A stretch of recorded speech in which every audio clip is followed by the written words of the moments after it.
Алтыншы үй. Майкл құбыжықтың соңынан қалмай аңдып келе жатқанын сезді. Бірақ бұрынғыдай бойында еш қорқыныш болған жоқ. Тек әр қадамын қырағылықпен басты. Бұрын соңды бұндай сезгіштік қасиет болған емес. Бейне бір екінші тыныс ашылғандай. Мүмкін алтыншы сезім дейтін осы шығар.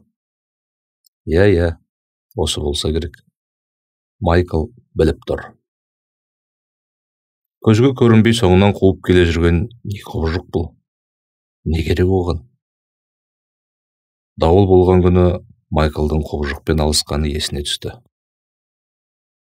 Найзағай соққан бетте жоқ болып кеткен еді. Егер қайсарлықпен қарсы тұрса, мүмкін жоқ болып кетер. Бәлкім қорықпай қарсы тұру керек шығар. Майкл құбыжықтың бір жағынан өзінен қорқатынын сезді. Бірақ ерте ме, кеш пе Майкл құбыжықпен кездесетінін білді. Ішкі түйсігі дайын бол деді. Ақ үйге Майкл түс ауа жетті. Ақ түсті шағын үй ауылдың қарапайым үйінен еш айырмашылығы жоқ еді. Үйдің жанындағы тақтайшада махаббат үйі деген жазу тұрды. Періштенің барлық үйі махаббат пен мейірімге толы. Бұл үйдің олардан не өзгешелігі бар екен деп ойлады Майкл. Үйдің кіреберісінде аяқ киімін қоятын орын бар еді. Майкл періштені күтпестен аяқ киімін шешіп ішке кірді. Үйдің ішінен гүлдің жұпар иісі аңқып тұр. Дәлізбен келе жатып, мына жер Майклдың бірден есіне түсті. Ең бірінші рет ақ періштемен осы жерде кездескен еді. Әлгі үйіне ұры түсіп, таяқ жеп есінен танған күн.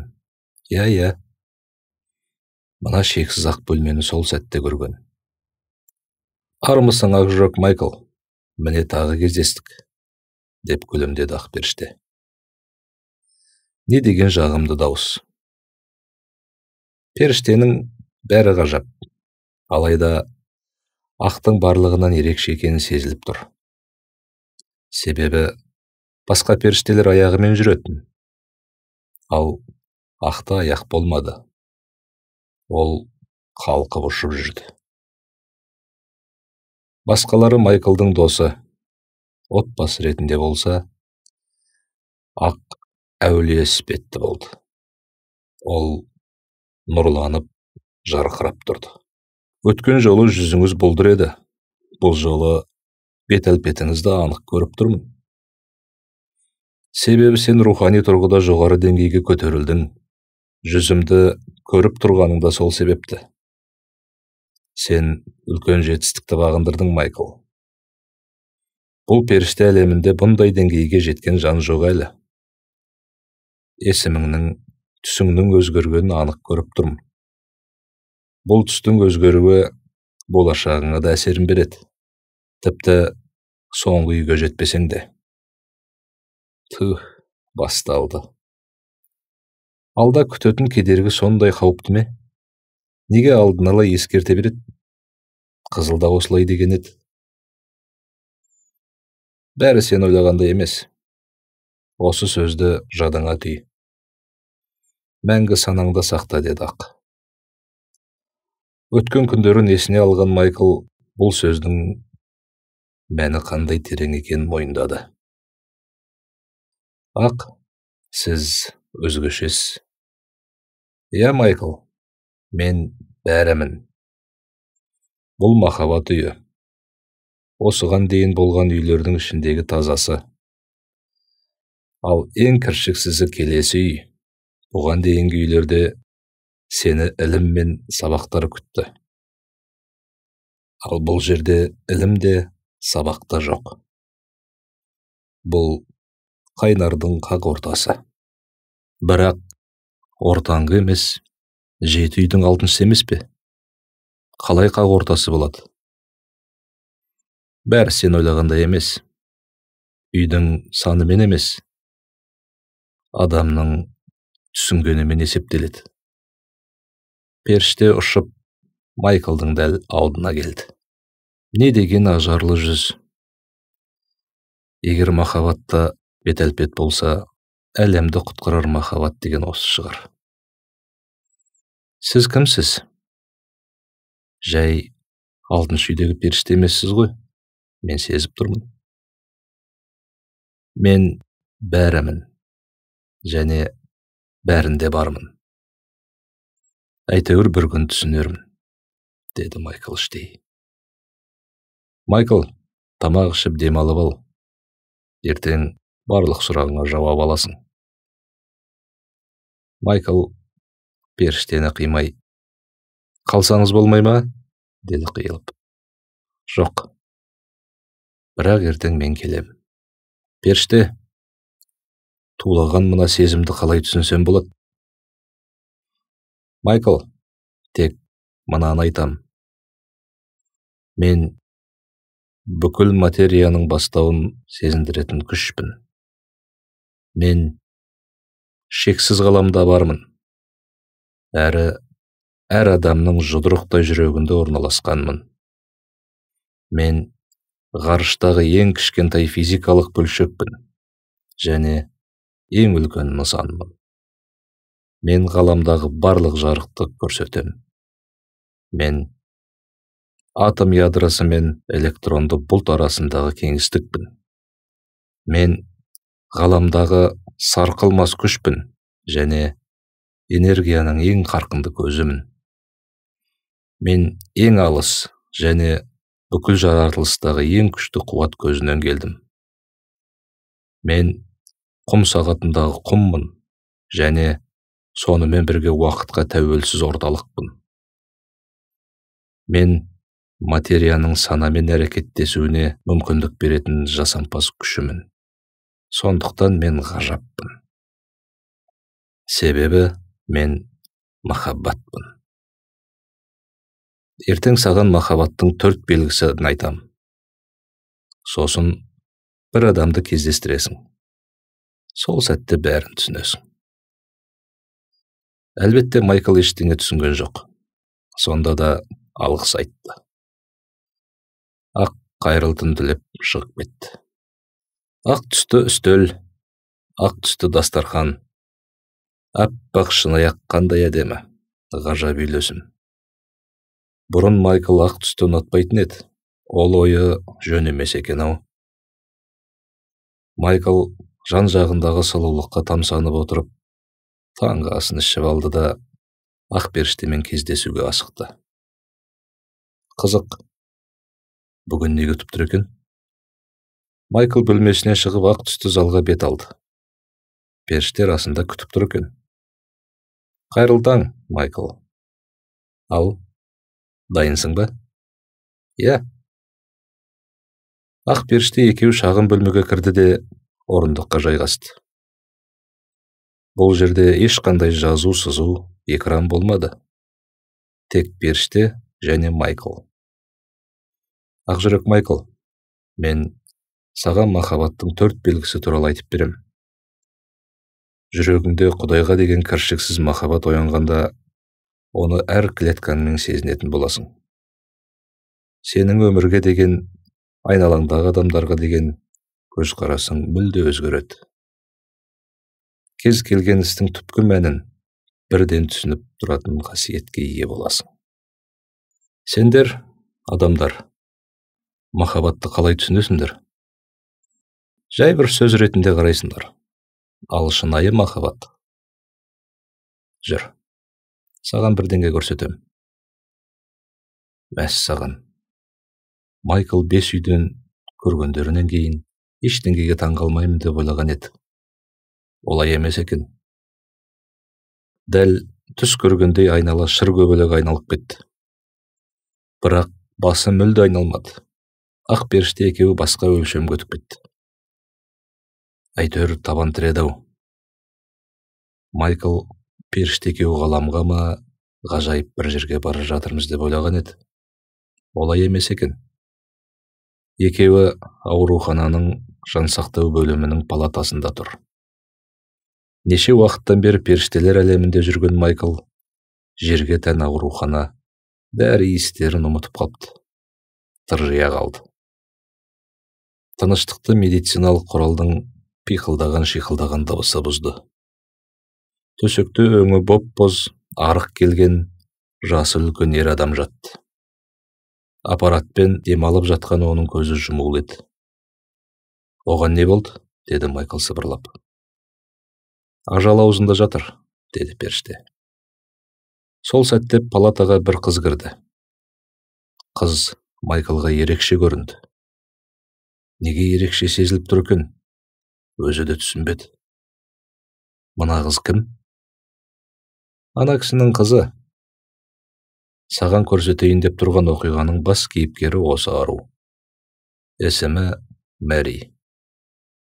Әкесін жек көруге толық қақысы бар еді. Не үшін? Деді Майкл түсінбей. Себебі бала күнде зорлық көрсетті. Жан тәніне ауыр жара салды. Тағдырын құртты. Бұл сәтте Мэри әкесінің қасында жақындады. Періште әңгімесін жалғастырды. Анасы ештеңе білмеді. Мэри айтуға қорықты. Өз-өзіне тығылған Мэри ешкіммен сөйлеспеді. Сәл есейген бойда үйінен кетіп қалды. Анасы екеуінің арасы одан әрі алшақтады. Қызын түсіне алмаған анасы құсадан қайтты. Масқара. Майкл Мэриге аянышпен қарады. Майкл, бұл бір ғана отбасы. 5-ші үйдегі сабақты ұмытпаған шығарсың. Майкл қызарып кетті. Сосын кармалық энергиядан өту үшін рухтардың келісіп жоспар құрып жерге келетін есіне түсірді. Ал, әрі қарай, деп сөзін жалғастырды ақ періште. Қанша жігітпен танысты, отбасын құра алмады. Әр ер адамнан әкесін көріп жек көрді. Тұрмыс құрмады, сәби сүймеді. Келісім шарттың ең қиын таңдапты деп Майкл тағы Мэриге жанашып. Періште Майклдың енді түсінгеніне қуана қарады. Майкл, түсінесің бе? Рухтардың кей келісімі, жоспарлары жерде тірі жүргендер үшін тым әділетсіз, санаға сыйымсыз көрінеді. Ол дұрысты. Майкл бұрынғыша Мэриге қарап тұр. Мэри әкесінің оянғанын күтіп қасында отырды. Жаным-ау, әкесін жек көріп отырған шығар, деді. Жоқ, Майкл, ол әкесін жақсы көреді. Таң қалған Майкл аққа жалт қарады. Әкесінің айуани істерінен кейін бе? Қалай? Мэридің бір қасиеті саған ұқсас, Майкл Томас. Ал бір жағы керісінше қарама қарсы. Періште Майклдың көзіне тік қарап тұрды да, сенімен салыстырғанда, Майкл, ол жерде. Бірақ сен 6 үйде не білдің, не үйрендің, соның бәрін жерде жүріп білді. Майкл не дерін білмей қалды. Адам ақиқатты тек рухтар әлемінде, не періштелер үйінде жүріп біле алады деп ойлаған еді.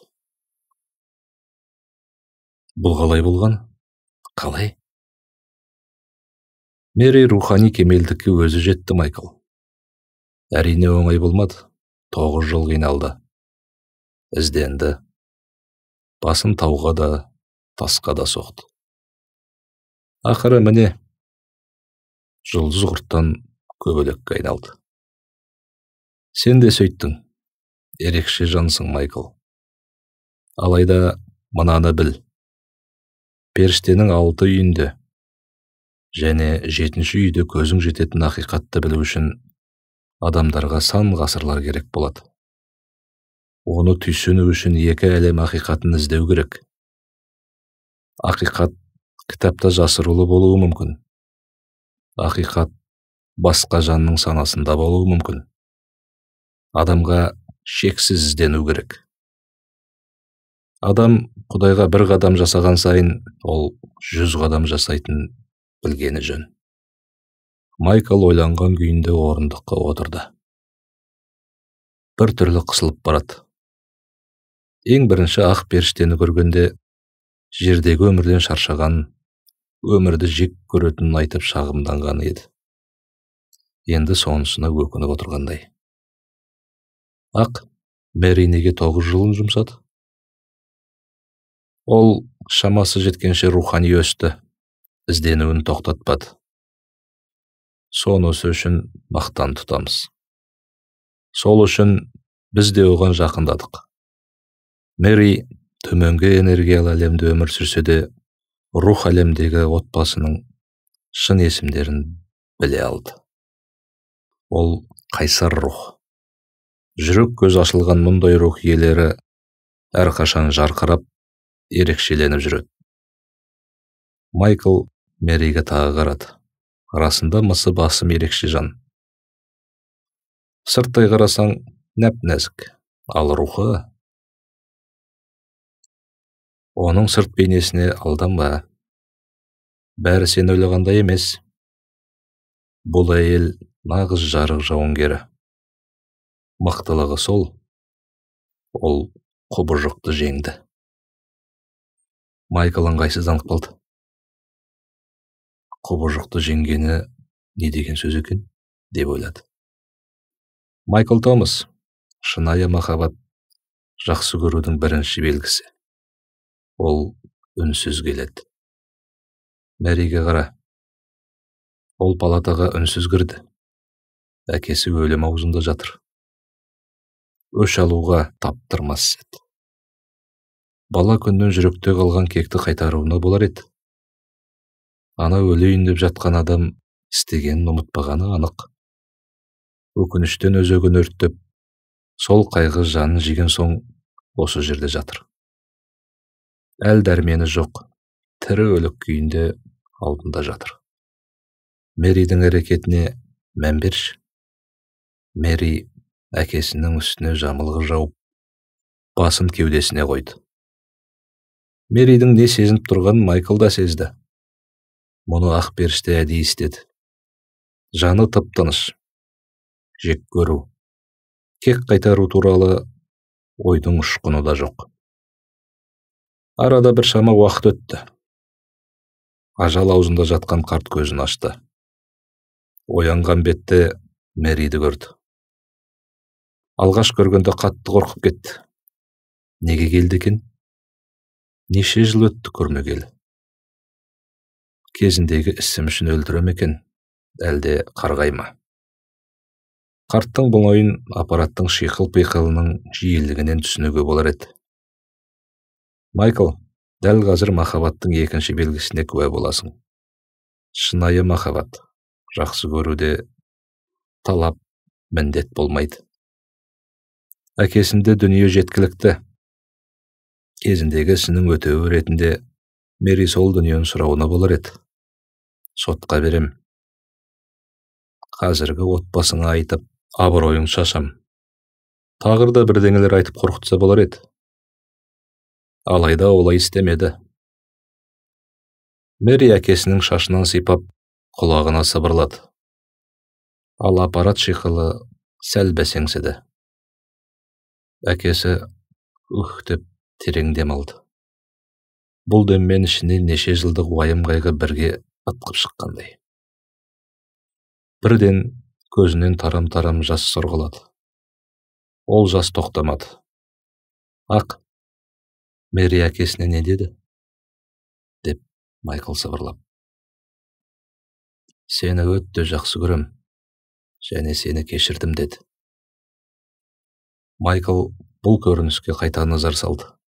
Мэридің орнында болса дәл солай кешіре алатынына күмәнданды. Тіпті періште әлемінен келсем де, Мэридің істегенін қайталар ма едім? Деді өзіне іштей. Мэриді құрмет тұтты. Расында ол қайсар рух иесі. Мүмкін бір қалауы бар шығар. Соңғы сөзін айтпады ма? Жоқ, Майкл. Мэри тек дәл қазір, осы сәтте, осы жерде болу керегін түсінді. Соның өзі жетіп жатыр. Періште Мэридің не ойлап отырғанын Майклға сездірді. Мэридің жаны баяғыша тып-тыныш, бір жарған. Осы өмірдегі бұл сабағымыздың түйткілі шешілді дегендей сезімдеді. Мэри бойындағы сабырлық пен түйсіну энергиясын әкесіне берді. Мэри өзінде, әкесінде 35 жыл бойы қинап, тамықта ұстаған тозақ сезімнен құтқарды. Өлім аузында жатқан қарттың көзінен тарам-тарам жас тоқтамады. Мэри тағы бір сәт әкесін құшақтап, басын көкірегіне қойды. Ешқандай сөздің қажеті жоқ еді. Кіршіксіз тап-таза жақсы көру. Әке мен бала арасындағы пәк жақсы көру. Майкл Томас мөлдір махаббаттың үшінші белгісі. Даңғойлық, міндетсіну деген болмайды. Иә, Мэри рухын танып, жоғарғы деңгейге жетіп кемелденді. Негізі осы өмірінде екінші тарап Мэридің алдында қанаушы. Алайда Мэри ештеңе демеді. Мен қиналып, талай өлім аузынан қалдым, сен үшін. Әке, неге олай істедің? Күйеуге де тие алмадым, сәби сүймедім. Және осыны түсіну үшін рухани әлемді зерттеуіме 9 жыл уақытым кетті. Деуіне де болар еді ғой. Бірақ ол ештеңе айтпады. Майкл Мэриға таңғала әрі қызығып қарады. Расында ол жарық жауынгер, кедергі мен қиындыққа толы жерде жүріп ақ, мынандай кемелдікке жету екінің бірінің қолынан келе қоймас. Әкесі үндемеді. Неше жыл жанын жегідей жеген жүк сыпырылып түскендей. Жаны тыныш тауып, жан жағына өмірге қайта келгендей қарады. Қызым, кешіргеніңе рахмет. Енді өлсем де арманым жоқ дегендей қызына мейірлене қарады. Алатқып шыққан көз жастығын сулап жатты. Қуарған жүзі бірден нұрланып, күлімдеп қызына қараған күйі ең соңғы рет терең дем алып, өмірден кете барды. Пациентке жалған құрылғылар түрлі сигнал беріп, палатаға дәрігер, медбикелер жүгіріп келді. Алайда Мэридің әкесі ол кезде үзіліп кеткенді. Мәйіттің бетін жапқан олар Мэриді әкесімен оңаша қалдырып, көңіл айтып шығып кетті. Ақ періште осы сәтте. Майкл Томас, махаббаттың 4-ші белгісі. Даналық. Ол алдыңғы 3 белгіні орнымен қолдануды біледі. Мэри әкесіне келесін сәтте нақты анықтай алды. Ол түйсік арқылы білді, және қателеспеді. Майкл, енді не істейтінін қара. Аққа қарап тұрған жүзін Майкл Мэриге бұрды. Мэри әкесін қатты жақсы көрсе де, жоқтап жылаған жоқ. Ол жек көргеннен емес, Мэри жылы алақанын өзіне өмір сыйлаған әкесінің кеудесіне қойды да, назарын Ақ пен Майкл тұрған жаққа бұрды. Майкл басында Мэри бұларды көріп тұр екен деп ойлап қалды. Өтінем, Құдай, деп бастады сөзін Мэри. Мен қатты жақсы көрген мына жанды жер мәңгі ұмытпасын. Ол барлық келісім шартты орындады. Мен оның сыйын саналы түрде қабыл алдым. Және ол мәңгілік үйіне оралғанда алдын ала жазылған келісімді орындағаны үшін мадақтағандарыңды қалаймын. Осылай деді де Мэри сөмкесін алып палатадан шығып кетті. Ауыз ашылған Майкл Мэриді көзімен шығарып салды.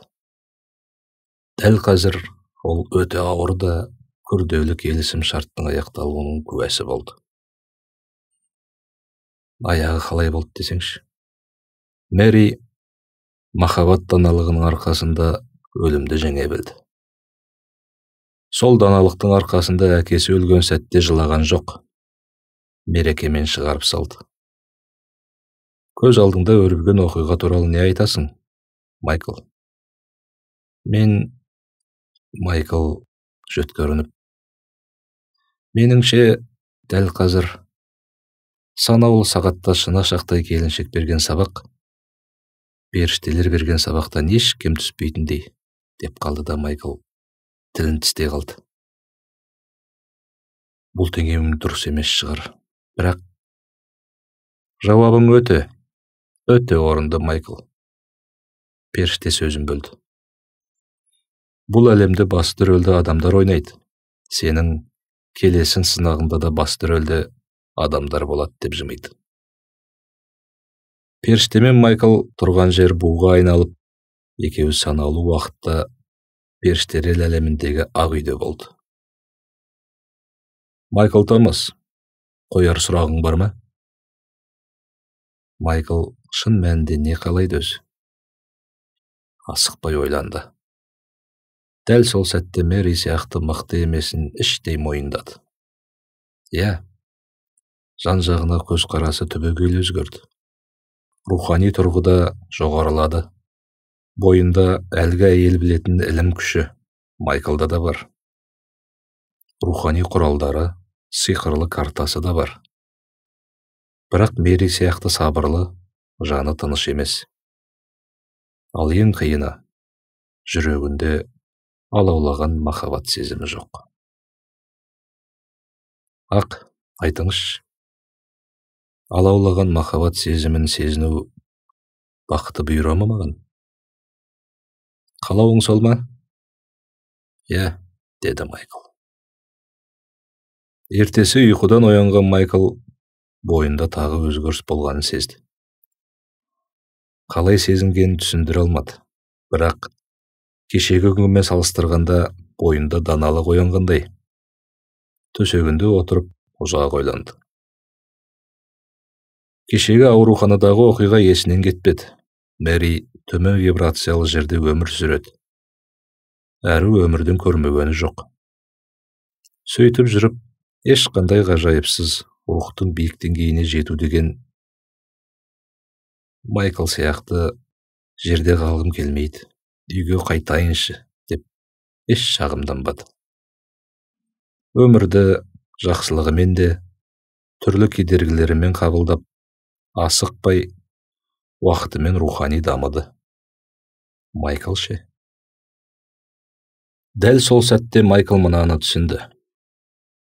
Ол әр істеген ісін ойланып, әр сөзін сараптайтын бопты. Содан кейін ар ожданы оянғаны.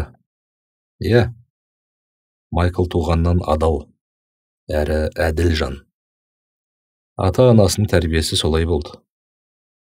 Алайда жердегі әр ісі рухани әлемдегімен салыстырғауға келмейді. Рухың кемелденген сайын, әділетсіздікті көрсең, ар ожданың жаныңды жегедей жейді екен. Әрі қарай сынақ қиындай береді, деп қызыл мен ақ дұрыс айтыпты. Даналық келген сайын Майкл басқаша ойлайтын бопты. Мына таңдауы дұрыс па? Бәлкім келесі үйге барудан бас тартқанда бұдан да биік кемелдікке жетірмеді. Алдымен жақсылап ойланып сұрақ дайындап, ақтан сұрауым керек, деп шешті. Майкл бөлмесінен атып шықты. Ақ періште оны дәлізде күтіп тұр екен. Жан-жағына қарап тамсанып, Майклдың аузы ашылды да қалды. Кеше бұлыңғыр тартып тұрған бөлме, дәліз, зал, ап-анық көрініп тұр. Аппақ бөлмелер, әр қайсысы әдемі өрнектермен жиектелген. Не деген ғажап. Майкл бұндай сұлулықты бұрын соңды көрмепті. Әдемісін-ай, деп тамсанды Майкл. Адамның жүрек көзі ашылғанда бас көз айналасын басқаша көре бастайды. Мэри де сөйткен. Міне, сен де айналаңдағы сұлулықты көріп, тағы бір деңгейге көтерілдің. Тап-таза ниетпен сұраған тілек әрқашан қабыл болады, Майкл. Бірнеше сұрағым бар еді, Ақ. Майкл барынша жайлап сөйлесуге тырысып еді, алайда дауысы тым шаңқылдап шықты. Өзі түсінбей дауысына ыңғайсызданып қалды. Біреу мазақ қылу үшін әдейі істегендей кәдімгідей шамданды. Сабыр, Майкл. Сен менің даусымды естігенде әу баста не сезіндің? Және не сезінесің? Сабырлық пен сүйіспеншілік. Бірақ неге ондай сезімге бөленетінімді сұрамадың? Білесің бе? Бала алға ұмтылып, биік деңгейге жету үшін кейде өзіңе қымбат көрінетінді құрбан етуге тура келеді. Өмірде де солай. Кейде көзін шел басқан жан жақынын жоғалтқанда барып, селк оянып жатады. Басында ауыр әрине. Мәселен, қызғылттың үйінен шыққан кезде не болған еді? Ескі заттарыңды жоғалтқанда ауыр болды ғой. Дәл солай.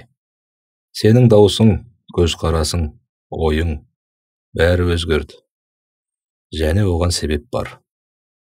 Майкл, сен жарық жауынгеріне айналып жатсың. Сезініп отырсың ғой. Рахмет, Ақ. Берген қасиетіңе алғысым шексіз. Бойымдағы жаңа өзгерістерге бейімделем, оған сенем. Бірақ ақылдасатын бір шаруа боп тұр, деді Майкл. Майкл, барлық сұрағыңа жауап берем. Алдымен мынаны білгеніңді қалар ем. Сен таңдау еркі бар адамсың. Бұл жақта жүріп көп білім алдың. Даналыққа жеттің. Кейде біз жауап бере алмайтын сұрақтар болады. Ондайда жауапкершілік адамға артылады. Әр адам болашағында, бүгінде жауапкершілік пен даналығына сүйеніп, таңдау жасау арқылы өзгерте алады. Негізі қоятын сұрақтарына періште осы жерде жауап беріп қойды. Рахмет, Ақ. Сіз керемет ұстазсыз. Майкл өз даусына таң қалды.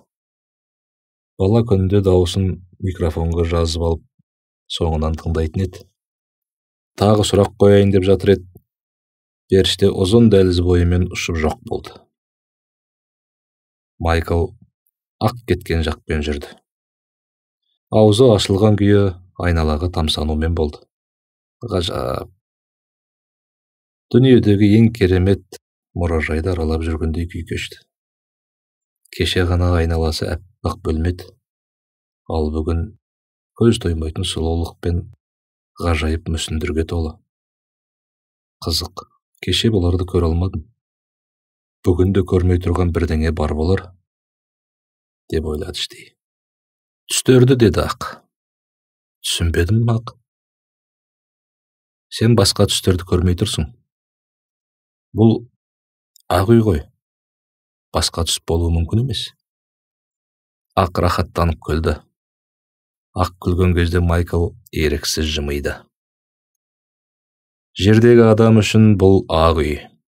Бұл жерде ақтан басқа түс жоқ секілді. Майкл шынайы махаббаттың түсі сен қабылдайтын вибрациядан да биік. Бұл ақ түсті емес. Сен басқа түсті көруге деңгейің жетпеген соң тек ақ түсті көресің. Шын мәнінде бұл түсті барлық әлемнің тербелісінің шағылыстары бір уақытта біріктіріледі. Бұл спектрдің ең биік шегінің таза түсі. Және бұл түстің тығыздығы мен массасы бар. Жарықтың күштілігі сол жердегі күннен миллиард есе жарық. Бұл Майкл шындықтың түсі. Адамдар көрмейтін түс. Мен мына періштелер әлемін жанымдай жақсы көрім, деп тамсанып Майкл. Жақсы көруің қанша уақытқа созыларын көреміз, деді періште. Тұспалдап, не дегісі келді екен? Шешімді өзгертетіндей не болуы мүмкін? Ұзын дәлізде келе жатып Майкл ойланды. Екеуі әппақ бөлменің қақ ортасына келді. Ортада бір орындық тұр екен. Тағы саяхаттаймыз ба? Деді Майкл дайындалып. Жоқ, сыртқа саяхаттаймыз. Алайда ішкі әлеміңе саяхат жасауың ғажап емес. Сөйтті де періште Майклға бұрылып, Ақжүрек Майкл Томас, маған қояр сауалың бар ма? Деді. Ақ, айтыңызшы. Рухани тұрғыда кемелдену үшін осы жаққа келгенім жөн болды ма?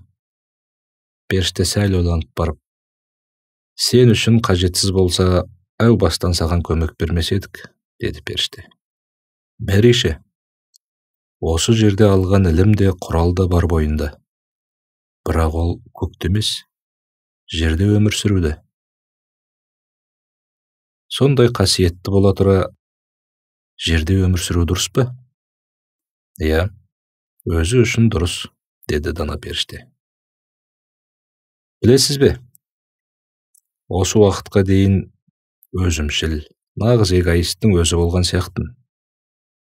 Жердегі ауыр тіршіліктен қашып, үйге қайтам деумен болдым. Жердегі тірліктен шаршағандар мен сияқты үйіне орала берсе, жерге не пайда? Ал енді қайтадан жерге баруым керек десем, тағы эгоисттің тірлігіне ұқсап болмай ма? Жерді кіріп шығатын қақпа жасаған жөн емес сияқты. Сияқты? Періште Майклдың сөзін бөлді. Иә. Қашаннан бері жерді ойлап жаның ашитын болған? Ақ қуланып сұрады. Білмеймін. Осы жаққа келгелі мүлде өзгердім. Қиындыққа төзе алмай, мына жаққа кеткенім ауырдың астымен жеңілдің үстімен жүретін адамның тірлігіні сезілді. Ылғи не деушем? Бәрі сен ойлағандай емес дейтін Майкл. Майкл, ұзақ сапар жүрдің, көпті көрдің. Ақиқатқа көзің жетті. Мынаны біл. Сендердің жер планеталарыңа көптеген жаңа энергиялардың нұры түсіп жатыр.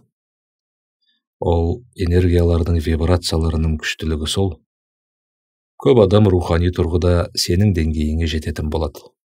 Соның әсерінен жердегі тіршілік, адамдардың айналаға деген көзқарасы түбегейлі өзгереді. Бұған дейін жердегі адамдар үшін мұның бәрі құпия еді. Періштелер әлемі де жабық болатын. Қазірде бұл жаққа саяхат жасап келгендер саусақпен санарлық. Таңдаулылар. Сол таңдаулыларың бірі өзіңсің. Сенің жерге барғың келеді деген сөзіңді сол себепті алақайлап қолдаймын. Сен жерге керексің, Ақжүрек Майкл. Бірақ дұрыс бұрысын ажырата алмай әлек болып жүрмін. Ақ. Жерге барғаным жөн бе? Қалғаным дұрыс па? Білмеймін тіпті. Майкл, бұл сұрақтың жауабын келесі сынақтан соң анықтаймыз. Әзірге саған көп ақпарат жабық, бірақ құпиялар ашылады, қорықпа. Бұл махаббат үйі. Сондықтан осы үйден тағы бірдеңе көруің керек деп періште бөлмеден шығып кетті. Майкл орындықта отырған күйі не күтіп тұрғанын бақылаумен болды. Ақтың келмейтінін түсінді. Не де болса өзіне сеніп, осы сыннан өтуі тиіс. Санаулы уақытта бөлме түрлі түске боялды. Дәл көз алдында тұман секілді бу пайда болып, адамның денесі жасалып жатты. Басқа үйлерде де осындай будан пайда болған талай адамды көрген. Майкл аса таңғала қойған жоқ. Бұл әйел адам еді. Оның бейнесі толық қалыптасып, Майклға күлім қағып қарап тұр. Оның жүзіне қараған сәтте Майклдың жан дүниесін біреу қопарып жібергендей болды. Жүрегі атқақтап аузына тығылды. Не деген ғажап, не деген сұлулық бұл. Бұл кім? Бәлкім аңыздарда айтылатын махаббат құдайы шығар. Қызғылт түсті шашы, жап-жасыл оттай жанып тұрған көздері Майклдың жүрегін жаулап алды. Араларында өте жақын энергия барын сезді. Қанша періштені кездестірді, бірақ бұл әйел өзгеше. Тіпті салыстыруға да келмейді. Алда жолығатын періште бәрінен биік тұр деп еді ақ. Осыны меңзегені ме? Майкл ессіз адамша сұлулыққа тамсанған күйі отырды да қалды. Бірдеңе дегісі келеді, бірақ айтатын сөз таппады. Бұл әйелді танитындай, қайдан көрді? Енді есіне түсті. 5-ші үйде отбасы мүшелерімен танысқанда әлгі кездеспеген жандардың бейнесін көрген.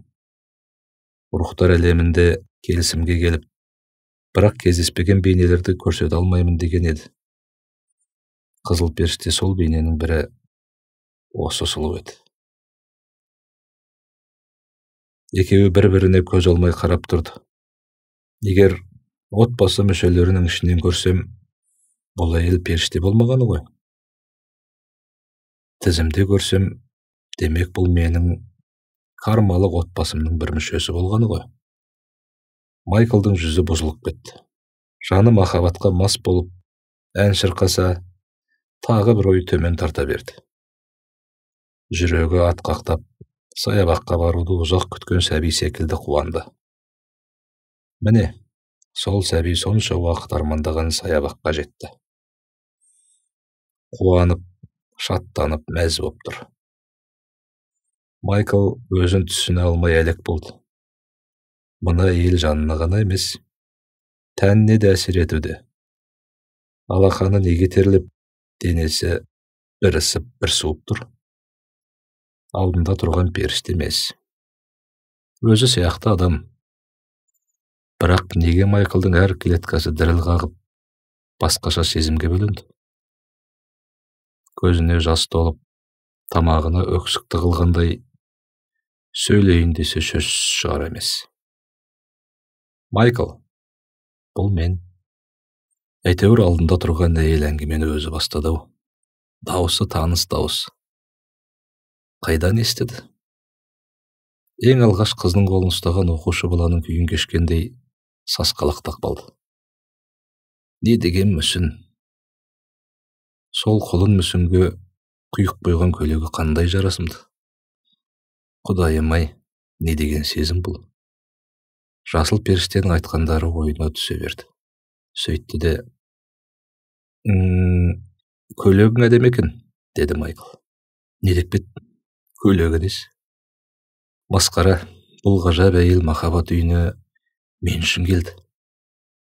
Басқа сөз құрып қалғандай көйлекті жырлағаныма жол болсын. Майкл ұялғаннан кірерге тесік таппады. Рахмет, Майкл. Мен Элланимін. Екеміз махаббат келісімін жасастық. Элланидің әр сөзі Майклға әсер етті. Ол сасқалақтап, терлеген алақаны шалбарына сүрте салды. Содан кейін бұл ісіне ыңғайсызданып қалды. Эллани мына әрекетімді байқап қалмаған шығар деп қызарды. Өзінше орындықтан тұрып, Элланидің қасына барғысы келіп еді. Алайда аяғы дірілдеп тағы бірдеңе бүлдіруден қорқып, қатқан қазықтай қозғалмай отыра берді. Майклдың ұялып отырған қылықтары Элланиге ұнап, білдірмей жымиды. Майкл, деді ол жақындап, сен жерде қалғанда екеміздің жолымыз тоғысар еді. Энергетика тұрғысында екеміз кездесетін уақыт келді негізі. Әлбетте, келісім жасасқандарын Майкл ұмытып отыр. Бірақ Элланидің мына сөзі жүрегін жаралағандай әсер қалдырды. Уайымдама, бәрі жақсы. Сен қандай таңдау жасасаң да, мен таңдауыңды сыйлаймын. Және рухтар әлеміндегі отбасың сені өте жақсы көреді, және мақтанады. Мен де сені жанымдай жақсы көрем, әрі мақтан тұтам. Жоқ, бәрі жақсы емес сияқты сол. Отбасы мақтана ма, жақсы көре ме? Дәл қазір онда Майклдың шаруасы жоқ. Майкл дәп Элланимен бірге болуды ғана қалап тұр. Басқа ештеңе керек жоқ. Ол махаббатын ұзақ күтті. Бала күннен, Құдайым, қосағыммен сүйіп қосылсам екен, маған керемет жар бұйырта көр, деп сұрай беретін. Жалпы Майкл жерге махаббат, жақсы көрудің не екенін сезіну үшін келген. Миссиясы сол еді. Соңғы ұнатқан қызы тастап кеткенде ауыр депрессияға түскен себебі де сол еді. Қап дей берді Майкл. Жерден кетуге тым асығыппын. Тағдырдың қандай сыйы бар еді. Эллени, бізде жоспар бойынша бала туылу керек пе? Иә. Шарт бойынша 3 бала болу керек болған. Элленидің әр сөзі Майклдың жанын жаралап жатқандай. Құдайым-ау, бұл қайткені. Бар жан тәнімен сүйетін жарың құшып, 3 бала сүйіп бақытты күн кешереді. Ал бұл не істеді? Бәрінен бас тартты. Эллени айтарын айтқан соң үнсіз Майклға қарап тұрды. Сүйгені алдында, бірақ Майкл орындықтан тұра алмады. Оны құшағына ала алмады. Қандай аянышты көрініс еді. Өзегі өрттенген Майкл кемсеңдеп жылап отыр. Раушан гүлі жұпар шашып алдында тұр. Оны баптап иіскемеді. Құмарын қандыра алмады. Раушаны солып барады. Көз алдында Эллени бу болып жоқ боп барады. Жоқ, өтінем, кетпеш. Бірнеше минутқа, тіпті секундқа қалшы, өтінем. Майкл, бәрі сен ойлағандай емес. Осы қағидан ұмытпа деп Эллени жоқ болды. Көз жасын көл қылған Майкл орында қозғалмай бірнеше сағат отырды. Эллени жаққа жалтақтаумен болды. Тағы келер деп үміттенді.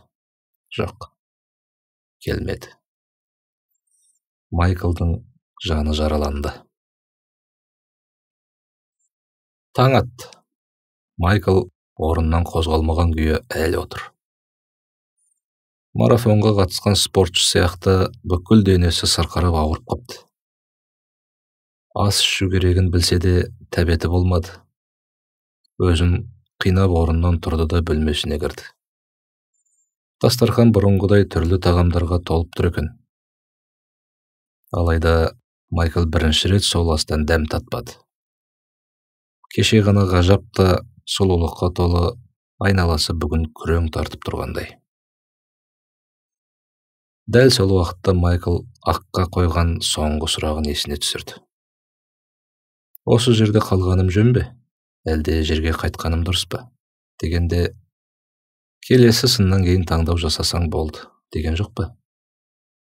Әрі үйден шыққан соң оңға емес, солға бұрылса бітті, періштелер ниетін түсіне қояр. Не таңдасаң да бізде жазғыру жоқ, демеп бет.